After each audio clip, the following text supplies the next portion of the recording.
We are live, I do believe.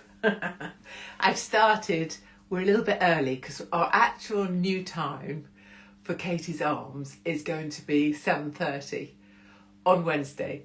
And it's now 7:27, 7:28. So we can talk amongst ourselves for 2 minutes. But just to explain for my regulars, hello my loves, that we moved Katie's Arms to now. This is our first Katie's Arms after all of the tour, all of a long summer away. So hi lovelies, hi. We're trying this out. So this is a move to Wednesdays at 7:30 UK time. And the reason is that I'm going to try and keep it going whilst I'm doing the last of the autumn tour dates. So that's the reason for the move.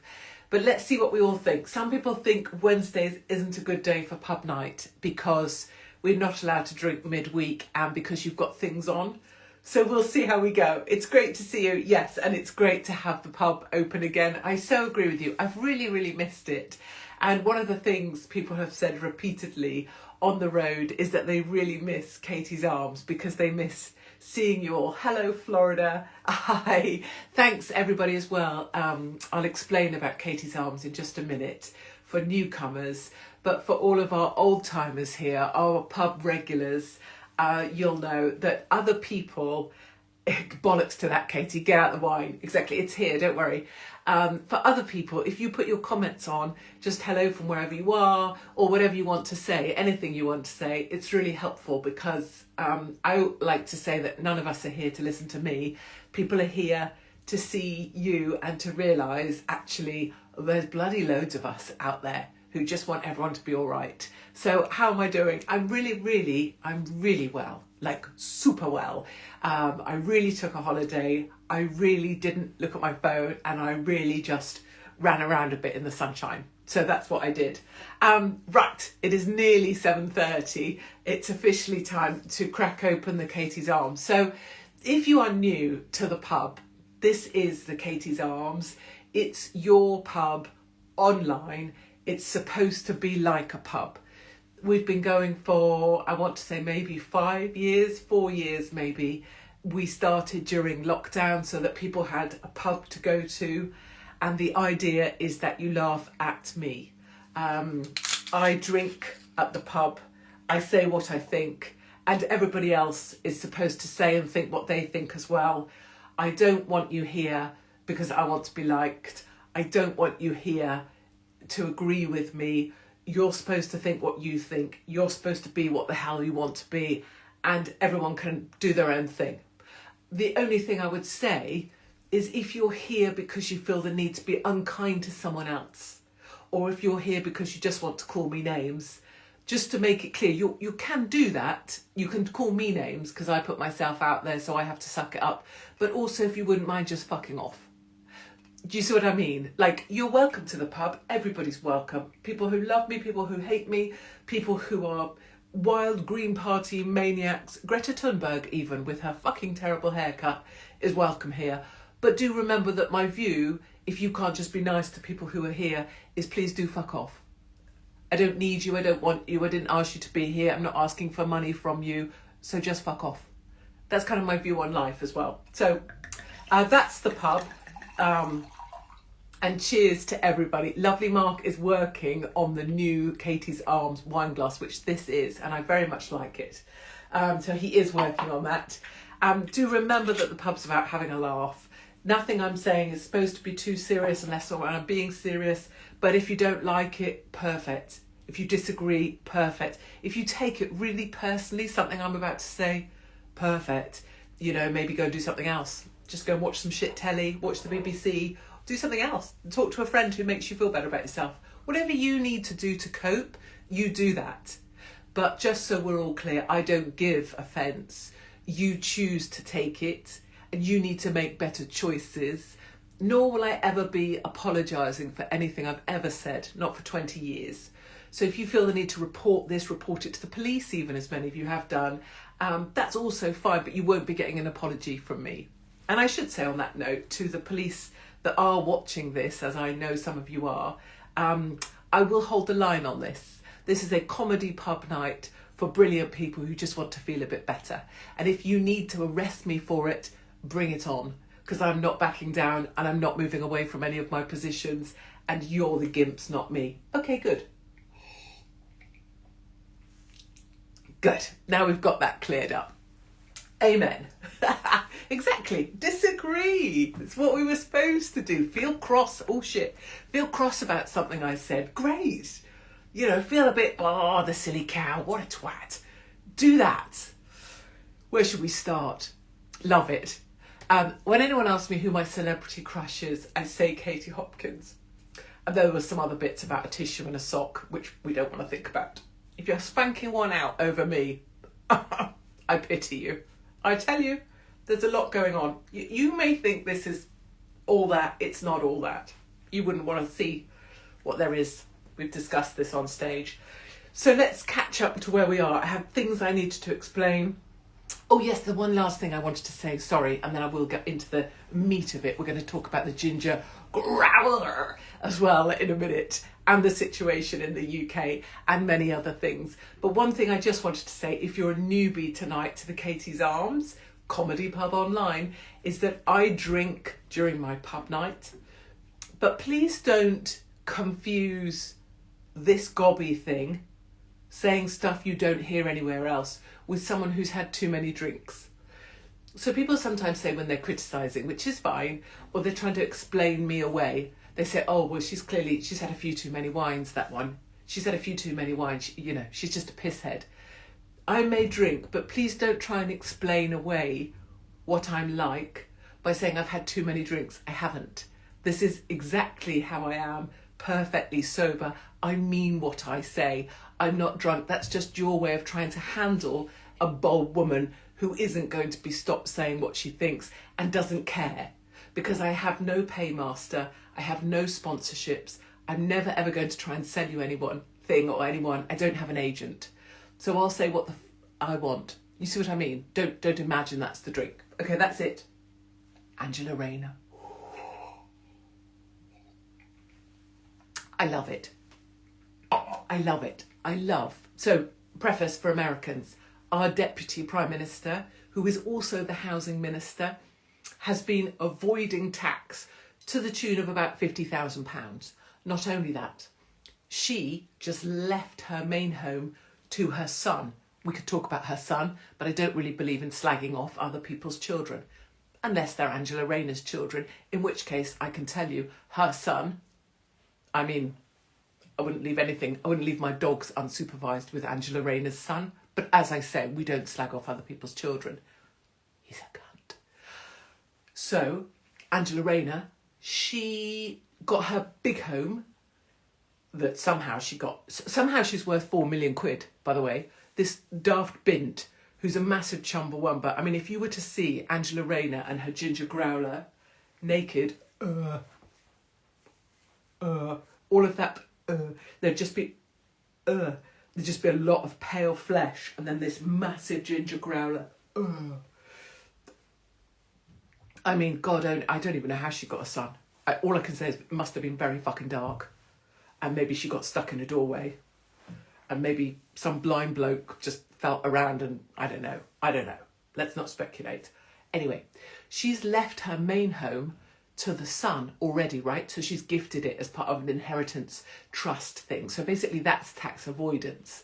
I'm totally pro that, actually, for normal people, if you're not Angela Rayner and a massive fat chumbawamba with no dress sense whatsoever, who speaks like, she speaks like such, even in her statement about the fact that she'd been fraudulent with her tax affairs, she didn't even use the right vernacular. I think she used the wrong word tense, even for verb tense. I mean, she's so stupid. Anywho, I'm surprised she wasn't vaping at the same time. I really fucked it up. But I got bad advice. I don't know what that accent is. She's not from Essex. Regardless, she left her main home to her son in order that she could then say that this new home of hers in Hove, which, by the way, is a lefty, woke shit arse of a place, she could say that that was her main residence. Then she could avoid the tax. So she's avoiding tax by signing off one home and then avoided it deliberately on the new home. And she's housing minister, And obviously, if anyone had any decency, they would just resign to stop causing a fuss, but not her. Oh no. She rocks up at number 10 with her friggin' Elton John fucking glasses on, dressed in that vile green. Why? Why? If you're Angela Rayner with your ginger growler, why are you wearing green? You just look like the jolly green giant who's actually not that jolly. Who's actually a fucking minging green giant who doesn't even sell... What does the green giant sell? Sweet corn. Doesn't even sell corn. She probably doesn't know what corn is. She's probably ever seen a vegetable when it's frozen in Iceland. Regardless, she should stand down. I don't think she will because she's too powerful, because she's too down with the kids. 4 million quid for someone who left school, no qualifications, pregnant, up the duff, can't speak properly, and vapes on an inflatable something, looking like a massive ooh. Would you not think you'd just get a grip of yourself if you're going to be in power? Like, surely, tone. She's never heard of the word tone, has she? That's her. The situation in the UK. So if you're here from America or any of the other countries, ginger growler. Just imagine being eaten up by Angela Rayner's ginger growler. I imagine it like be one of those plants, like on a nightmare children's cartoon where the gingerness just grabs you, like Japanese knotweed is what it would be like. A ginger growler of Japanese knotweed that just kind of grabs you in and then shoves you inside like one of those fly traps and then sucks the life out of anyone who dared go near it. Anyway, the situation in the UK is quite serious. So we just had Graham Linehan, the comedian, writer, arrested at the airport by 5 officers for the crime of some tweets. Then we had the lady, I don't know her name, I apologise. Day of the Triffids, that's it. The lady was arrested for holding up the Union flag. So she was actually arrested for holding up the flag. And for Americans, just so British people are aware, for Americans, they think you're making that up. Like, they think that's like me being a bit drama. Like, oh, yeah, come on, she must have done something. She must have done something. She didn't do anything. She literally was outside the council building and held up a flag. She did nothing. And they arrested her. They're just going after 11-year-olds who were playing with some flags in the street. I've just seen that clip. And they are banning books. So, for example, lovely Alex Belfield, the gentleman that allowed me to go back on stage after 5 years of being silenced here, he wrote a book whilst he was in prison. That book has just been banned. He's not allowed to sell his book. I mean, it's just arbitrary banning of people, I mean, the censorship, of course, has been around for 20 years, as I know. But this latest phase and wave of it is really bizarre. And I have to say this, part of me is glad it happened to Graham Linehan, hear me out, because he's a writer, because he's sort of, Father Ted, fluffy, he's a recognised comedian and kind of approved of, then everybody's been able to come out and say, well, he shouldn't have been arrested. He shouldn't have been arrested over tweets. The law's gone too far. So in a way, I'm kind of glad it was him. Because if it had been, say, a Tommy or a me or whatever, people would be like, wow, the rise of the far right, they shouldn't be allowed to speak their minds, this is the divisive rhetoric that's creating the problems in the UK, But because it was him, the politicians have felt like they're in a safe ground to say, oh no, that shouldn't have happened. So I'm kind of glad it's him, because hopefully it will set the tone for policing. But it is serious. And a lot of people are asking, am I not worried? So I had a few calls yesterday from people saying, aren't you concerned? You must be near the top of the list. And I can't say something at the moment, but I can tell you, people say, I worry that they'll come for you. What I can tell you is that as things currently stand, that's already happening. And I will disclose everything in due course.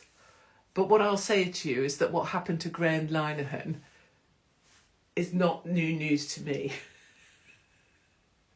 I will update you on that soon. But I say again, for clarity to any police forces who may be watching, is that I will not back down. I will not be silenced. I will not be cancelled, and I will not stop.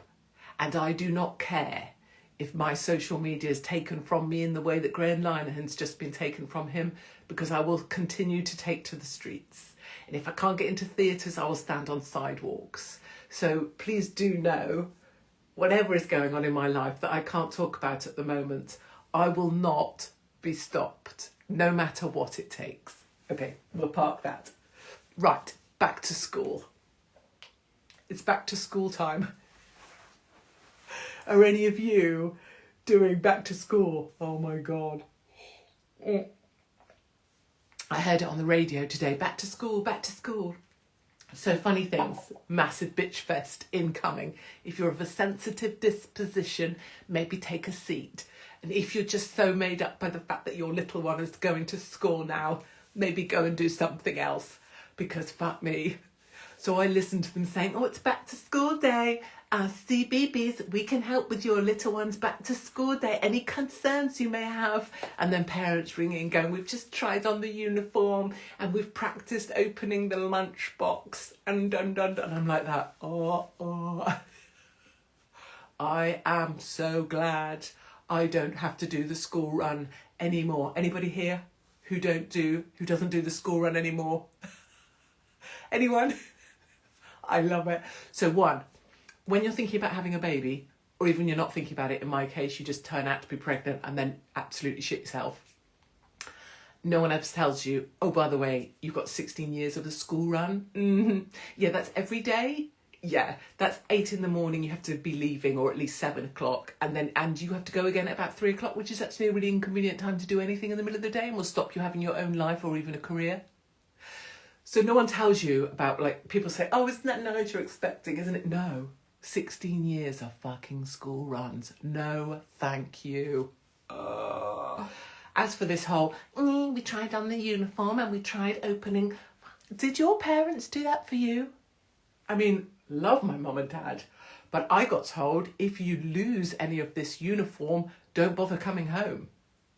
I mean, I got put out in uniform. Like, I literally couldn't see my hands because everything had to be 5 years too big for me so that you could grow into it for 5 years to save the money, right? What's all this? Oh, good luck to little Jeremiah going to school today. Where's all that come from? Piss off to school, keep your head down, keep your nose clean, don't lose your uniform. And also, I'm just going to say, Schoolgate runs. Schoolgate mums, biatches, the worst kind of woman there is. So there's certain categories, some of you know my views on this, certain categories of Schoolgate mums. You may not agree with this, and I support you. You're probably one of them in that case. So there's always the really fucking bloody earth mother mum. She's got like loads of boobs, like dressed in, what's that awful thing, Kath Kidson. You know, the one with the plastic handbags that you can wipe clean. Who wants a wipe clean handbag? And like lots of lines and overly big florals. Kath Kidson mum, yeah. She's got like 85 kids, 2 hanging off each tit, like this. Turns up, there's just kids everywhere. Another one just coming out as she's just going up to the school gates, and there's another one falling out. 2 on this boob, 2 on this boob, 1 hanging out of her vagina. But she's just still dropping 4 more off, perfectly ready to go, because she's just earth mother. She's just milk and pushing 18 buggies. Got the foot on another one. Yeah, I just produce, just breed like a fucking rabbit. Oh, and I'm so good at all of it. Yeah. Or there's like Schoolgate mum, PTA mum. Beware. If you haven't gone back to school yet and you've got new kids and you're just about to start school and you don't know about any of this shit, be ready. Be ready. If you see PTA mum, I'm not inciting violence, but have a Bic pen, what's this, Bic biro ready. Right? I mean, don't do that, because obviously none of us are inciting violence. But mentally, in your head alone, not physically, just, right, be ready. You have to be turn up at ready for PTA mum. Do I want to be involved in the cake bake sale? No. Do you want to be involved in the committee? If you hear the word committee, no. Right? You've got to really get ready for the school gate, because there's a bitch woman who thinks you want to be involved in raising fucking funds and baking cakes. Do not, do not, do not. Then there's the coffee mums. Do you want to meet for coffee after? Do you want to meet for coffee? And they are the mums that form a fucking line. So you get there and they all hate you. Oh, there she is. Yeah, she works. She doesn't give a shit about her kids. Yeah, she works. She's got a nanny. She does fucking... They're bitch mums, bitches. Should we have coffee after? Yeah. They go straight from the school gate to coffee. Then they have coffee and they go straight from coffee, where they probably milk some more kids, to go back to pick up at 3 o'clock, and they do fuck all day. They're like, oh yeah, being a mum, it's the hardest job in the world. No, it's not. You're in fucking Costa all day with your tits out and 85,000 strollers complaining about your life. Fuck off. Still talking about the labour you had, 4 years ago. Ooh. Then, dying. Some people knows this. So true. I'm so glad my school run days are over. Right, there's always the fucking ugly bitey kid as well. Snot like this. Literally snot. Will this stay in my nose? Because my nose, snot like that, school gate run. And the kid's just got snot already. Can I do this one as well? Will my nose do it? Yeah, it will. Like that. Snot here. And the mother obviously can't, for some reason, doesn't know about the snot. And you just look at the kid and think, oh, that's going to be all over my kid. Just every day, always the snot.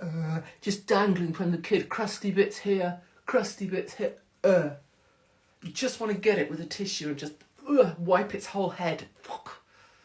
Or the bitey kid. You can always tell the bitey kid. Always want to get it behind the bins and just fucking, you know what I mean? Just put it out of its misery. Again, not inciting violence, but just in your head. Not physically, but... And then the worst. I don't know about the worst. I think the worst is PTA mum, but then there's also like fat bruiser mum, like doesn't give a shit. Smoking. Hold on, how do you smoke? Yeah. Turns up in a football shirt in their Motability car that you're paying for. One arm, massive, huge wing of an arm hanging out the Motability car. Kids, get out. And so sometimes the dad drops because he doesn't work either. And sometimes the mum, you can't really tell the difference because the arm width is about the same, but sometimes the colour of the football shirt changes. That's how you know it's mum or dad. Go on, Destiny. That's where that whole Tyler thing came from. Fuck. And then maybe also worst of all,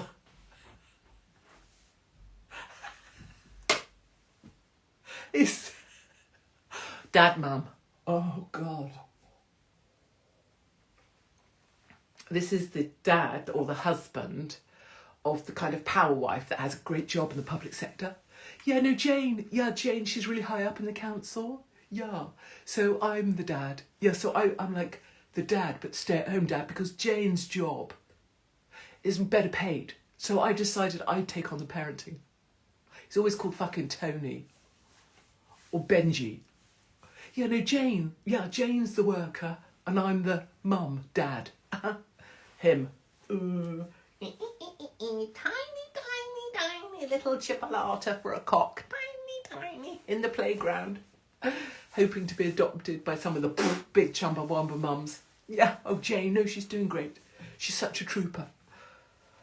Oh, fuck off, get a job. Anyway, I really like the school gate and I hope everybody has a great time doing school drop-off.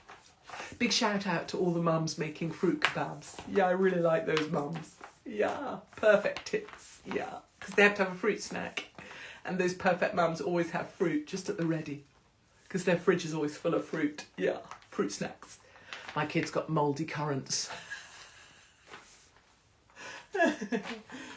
Ooh, should we have another laugh? The Green Party in the UK have just elected a new leader. His name is Zach Polanski, right? Get this. Again, not making this up. Zach Polanski used to be a hypnotist. He advertised his services as a hypnotist, and he said he could make your tits bigger just by hypnotising you.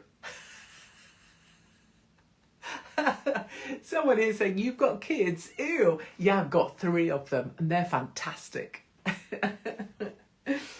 And they're useful and helpful, and they can find their way on a bus, and they can find their way on a train, and they've got practical skills. One's a farmer, one's a mechanic, and one's a nurse, and they never went anywhere near university. And actually one of my children, very early on, got me called to school because she had 2 instances of showing the front bottom. And I say, go my kids. Anyway, don't like to brag. The leader of the Greens told women he could hypnotise their boobs bigger. Come on, Zach, let's do it. I'm up for it. Let's do it. We can do a before and after. I'm gonna email him. No, I'm gonna tweet him. Let's tweet him tomorrow. Say, Zach, I'm willing to be the case study. Come and hypnotise me. Or, I don't know what you do. And then we'll just see what these work out as. And then get this. His deputy is one of those weird Arab dudes with the weird beard. You know the beard that they grow it way too long, so there's just like a bits, you know, like. He's called Muffin Ali. The deputy. So the leader of the Greens believes he can hypnotise your tits bigger.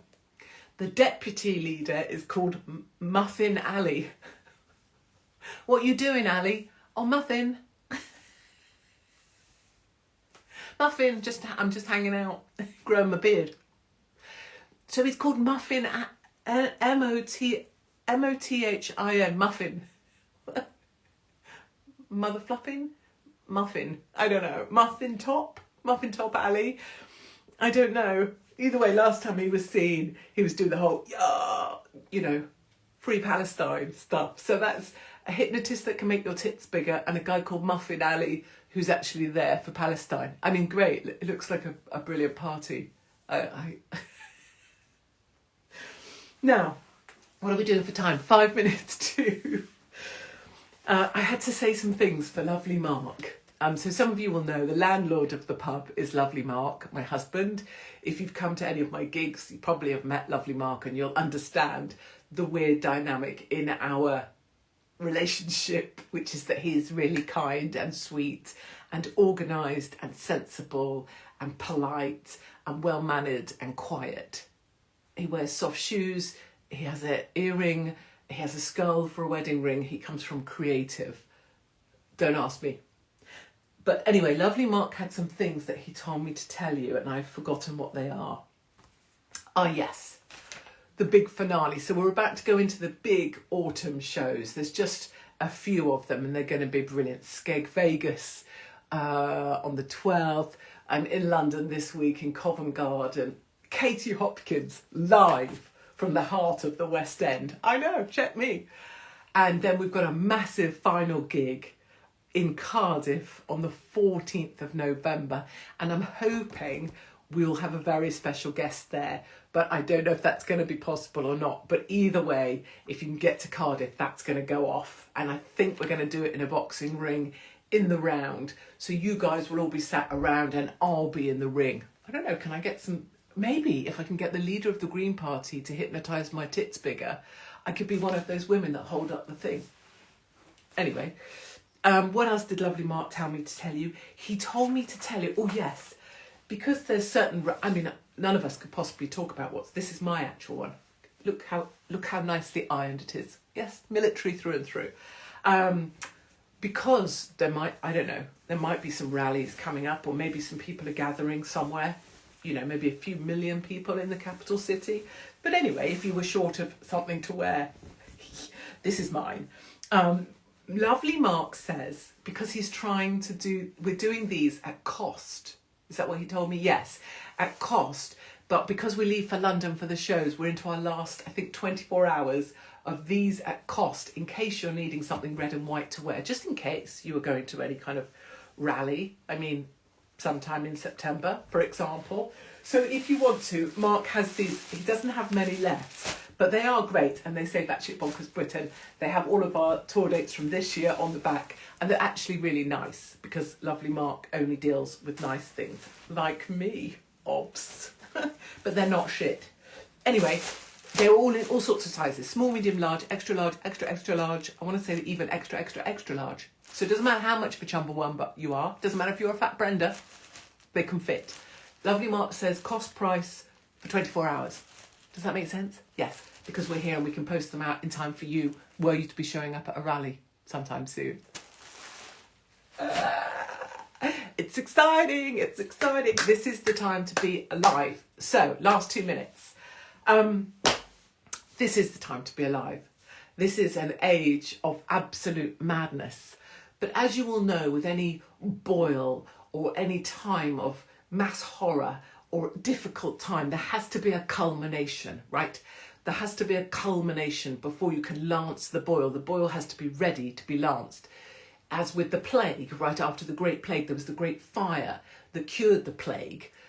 We've had a plague on all of our houses, which has been the last 20, 30 years of this country being undermined, put down, managed decline. It has to come to a head, and we're starting to get to there. And that's why you can feel all of this madness. That's why so many people are starting to wake up now, because it's coming to a head. This has been 20 years in the making. And I have to tell you, I would not have chosen to be alive at any other time. I mean, apart from the late 50s, early 60s, but this is the time. So please, anytime you're like, oh, I can't take this another day, do remember, this is the time to be alive. This is a great time to be here. And I'm going to get to see you all somewhere on the road very soon, either on tour or in Skeg Vegas or in London on the 13th of September. So thank you all for joining us here at the Katie's Arms. Thank you for laughing along at me and laughing along with me. And I look forward to seeing you back here, same time, same place, 7:30 on Wednesday for your pub online, the Katie's Arms.